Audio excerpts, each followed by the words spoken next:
সবাইকে স্বাগত। বাংলাদেশ পল্লী বিদ্যুতায়ন বোর্ডে যারা আবেদন করেছেন আপনাদের পরীক্ষাটি এমসিকিউ হবে। বাংলাদেশ পল্লী বিদ্যুৎ সম্পর্কে অথবা পল্লী বিদ্যুতায়ন বোর্ডের সম্পর্কে খুব গুরুত্বপূর্ণ প্রশ্ন উত্তরগুলো নিয়ে এসেছি। ইনশাল্লাহ এখান থেকে পরীক্ষার প্রশ্ন থাকবে। আপনি ধৈর্য সহকারে সম্পূর্ণ ভিডিওটা দেখেন। এখানে সর্বপ্রথম রয়েছে বিআরইবির পুনরুক্তি, খুবই গুরুত্বপূর্ণ। এই প্রশ্নটি অবশ্যই পরীক্ষায় থাকবে। তার আগে বলে রাখি, আপনারা যারা বাংলাদেশ পল্লী বিদ্যুতায়ন বোর্ডে পরীক্ষা দিবেন আপনাদের জন্য একদম শর্ট করে চূড়ান্ত সাজেশন তৈরি করা হয়েছে।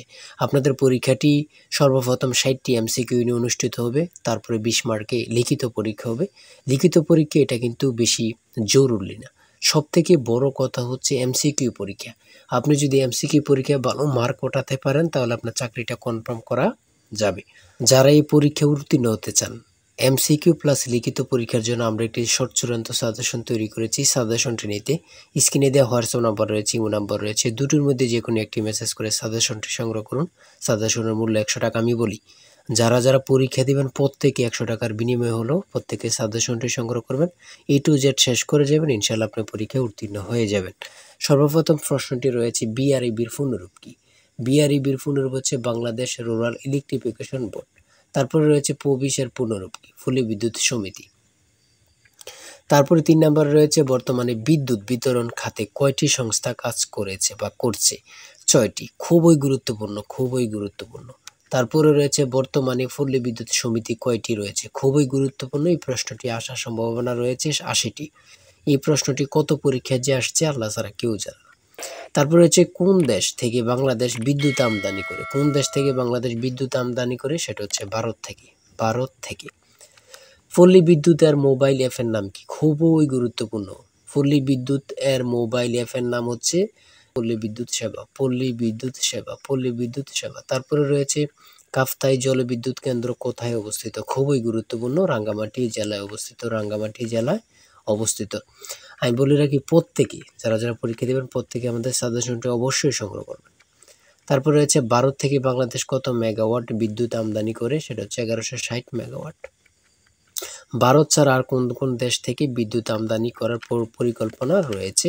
নেপাল, ভুটান ও মায়ানমার থেকে। বাংলাদেশ পল্লী বিদ্যুতায়ন বোর্ডের প্রধানকে কি বলা হয়? বা বাংলাদেশ পল্লী বিদ্যুৎ বোর্ডের সর্বপ্রধানকে কি বলা হয়? চেয়ারম্যান। পল্লী বিদ্যুতায়ন বোর্ডের সাংগঠনিক কাঠামোগুলো কয়টি? 5টি। খুবই গুরুত্বপূর্ণ, ঠিক আছে। তারপর এখানে রয়েছে কুমিল্লা পল্লী বিদ্যুৎ সমিতি প্রতিষ্ঠিত কত সালে? 2014 সালের 28শে জানুয়ারি। শতভাগ বিদ্যুতায়িত উপজেলা কয়টি? 462টি। খুবই গুরুত্বপূর্ণ। খুলনা পল্লী বিদ্যুৎ সমিতি কবে প্রতিষ্ঠিত হয়? 2001 সালে। তারপরে পুনরূপ থেকে আসবেই পরীক্ষায়, সেটা হচ্ছে বিইপিআরসি এর পুনরূপ কি? বিইপিআরসি এর পুনরূপ হচ্ছে Bangladesh energy and power research council. Rangpur পল্লী বিদ্যুৎ সমিতি কবে প্রতিষ্ঠিত হয়? 1982 সালের 14 জানুয়ারি। পল্লী বিদ্যুৎ সমিতির প্রধান কাজ কি? খুবই গুরুত্বপূর্ণ। সেটা হচ্ছে বিদ্যুৎ বিতরণ করা। খুবই গুরুত্বপূর্ণ। কাপ্তাই জলবিদ্যুৎ কেন্দ্র নির্মাণ করা হয় কত সালে? 1962 সালে। নতুন ভিডিও আপলোড দেওয়ার সাথে চলে যাবে আপনার কাছে নোটিফিকেশন, যদি আমাদের চ্যানেলটি সাবস্ক্রাইব ও পেজটি ফলো দিয়ে রাখেন।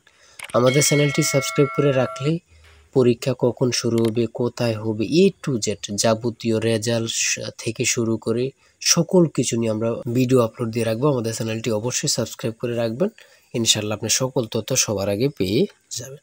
আরও গুরুত্বপূর্ণ প্রশ্নোত্তরগুলো তারপরের ভিডিওতে নিয়ে আসবো। অবশ্যই চ্যানেলটি সাবস্ক্রাইব করে আমাদের চ্যানেলের সাথেই থাকেন। আর যারা অ্যাডভান্স লেভেলের পড়াশোনা করতে চান আমাদের সাজেশনটি অবশ্যই সংগ্রহ করবেন।